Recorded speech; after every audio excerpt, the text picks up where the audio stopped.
नमस्कार दोस्तों, कैसे हैं आप सब। आप सबको करवा चौथ की बहुत सारी शुभकामनाएं। करवा चौथ का इंतज़ार तो स्त्रियां पूरे साल करती हैं और महीने भर पहले से ही पूजा की तैयारियां शुरू हो जाती हैं।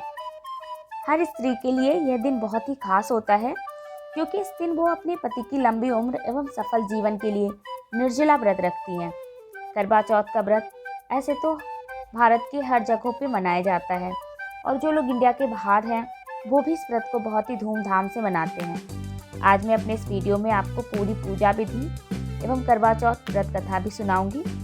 पूजा की थाली में क्या क्या होना चाहिए एवं कैसे पूजा करनी है ये भी बताऊंगी और शाम को चंद्रमा को कैसे अर्घ्य देना है और अर्घ्य देते समय क्या करना है ये भी बताऊंगी। तो अगर आप पहली बार इस व्रत को रख रही हैं तो हमारा वीडियो पूरा जरूर देखना।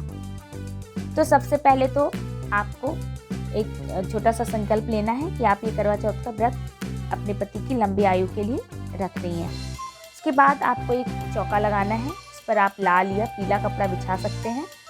आप उस पर करवा माता की तस्वीर लगा दें। माता को लाल फूलों से या कैसे भी जो भी फूल आपके पास हो उसे सजा सकते हैं। एक थाली लेना है जिसमें आपको अक्षत, रोली और हल्दी रखना है और उस चौके पे आप गौरी गणेश की भी फोटो या प्रतिमा रख सकते हैं क्योंकि करवा चौथ के दिन भगवान गणेश, गौरी और गणेश की पूजा भी साथ में होती है। अब आपको सबसे पहले उस पर करवा रखना है। करवा में एक मौली धागा लपेट लें, उस पर ओम लिख दें, स्वास्तिक लिख दें या तिलक लगा दें, कुछ भी कर सकते हैं। अब लेकिन ध्यान रहे कि उस पर एक ढक्कन वाला करवा रहे, आप ढक्कन रखें, उसके ऊपर एक दिया रखना है। अगर आपके पास मिट्टी का करवा है तो उसमें ढक्कन लगा हुआ मिलता है।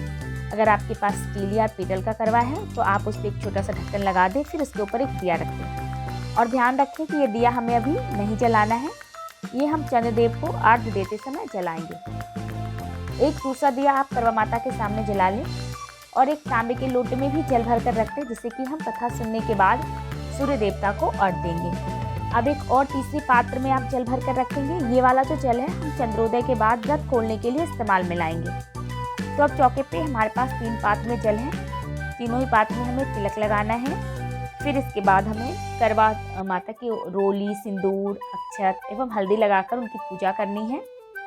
जो भी फल, फूल और मिठाई आप लेकर आए हैं वो करवा माता को अर्पित करना है और माता को श्रृंगार का सामान जरूर चढ़ाना है। ऐसे तो 16 श्रृंगार चढ़ाया जाता है जैसे मेहंदी, चूड़ी, काजल, बिंदी, सिंदूर इत्यादि।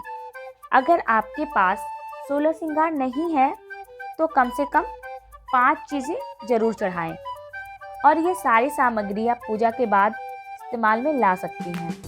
करवा चौथ पे बिछुए खरीदना भी बहुत शुभ माना गया है और अगर आप चाहें तो अपने घर की किसी भी सुहागन स्त्री को भी बिछुए गिफ्ट कर सकते हैं। कई जगहों पे करवा चौथ पे नंद को बिछुए गिफ्ट करने की भी परंपरा है। इस तरह से पूजा करने के बाद आप करवा चौथ की कहानी सुन लें। अब हम रात में जब चंद्रोदय होगा तो इसके पहले ही अपनी थाली को सजा कर रखनी है। उस थाली में हमें रखना है जल से भरा करवा, दिया, चलनी जिसे कि आप अपने पति का चेहरा देखेंगी, साथ ही एक दूसरा जल का पात्र जिससे आप व्रत खोलेंगी। आप चंद्रदेव के लिए मीठे मालपुए या कोई भी मिठाई आप ले सकती हैं। उनकी अर्पित करने के लिए उन्हें सफ़ेद चंदन और वाइट मिठाई का भी उपयोग कर सकते हैं आप। साथ ही अपने पति को तिलक लगाने के लिए रोली, हल्दी, अक्षत भी इस थाली में जरूर रखें। आटे की मटर के बराबर 16 गोलियां बनानी है। ये गोलियां हम चांद की पूजा करते समय अपने पति को बुरी बलायों से बचाने के लिए चारों दिशाओं में अपने पीछे की तरफ फेंकना है। साथ ही साथ ये भी कहना है कि उनकी बुरी बुलाएं पीछे रहें और उनके सफलता, उनका भाग्य आगे आगे चले। करवा चौथ पर बूढ़े चांद की पूजा नहीं होती है, मतलब चांद के उगने के आधे घंटे के अंदर ही हमें उनकी पूजा करनी चाहिए। अब आप चांद की पूजा करें, ऐसी भावना करें कि चांद को आप सब अर्पित कर दिए, उन्हें चंदन, फूल, मिठाई सब अर्पित कर दें। फिर करवे से जल लेकर आप चांद को अर्घ्य दें। अब इसके बाद अपने पति को तिलक लगाएं, अक्षत लगाएं, उनकी आरती उतारें। फिर छलनी में दिया को रख के चांद को सबसे पहले देखें। छलनी के जो दिया है उसका लौ आपकी तरफ होना चाहिए।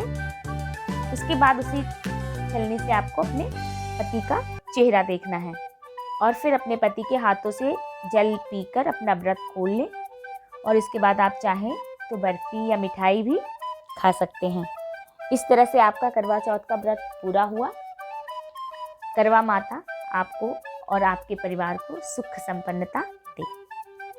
करवा चौथ की व्रत कथा। एक साहूकार के एक पुत्री और 7 पुत्र थे। करवा चौथ के दिन साहूकार की पत्नी, बेटी और बहुओं ने व्रत रखा। रात्रि को साहूकार के पुत्र भोजन करने लगे तो उन्होंने अपनी बहन से भोजन करने के लिए कहा। बहन बोली, भाई अभी चंद्रमा नहीं निकला है, इसके निकलने पर मैं अर्घ्य देकर भोजन करूंगी। इस पर भाइयों ने नगर से बाहर जाकर अग्नि जला दी और छलनी ले जाकर उसमें से प्रकाश दिखाते हुए बहन से कहा, बहन चंद्रमा निकल आया है, अर्घ्य देकर भोजन कर लो।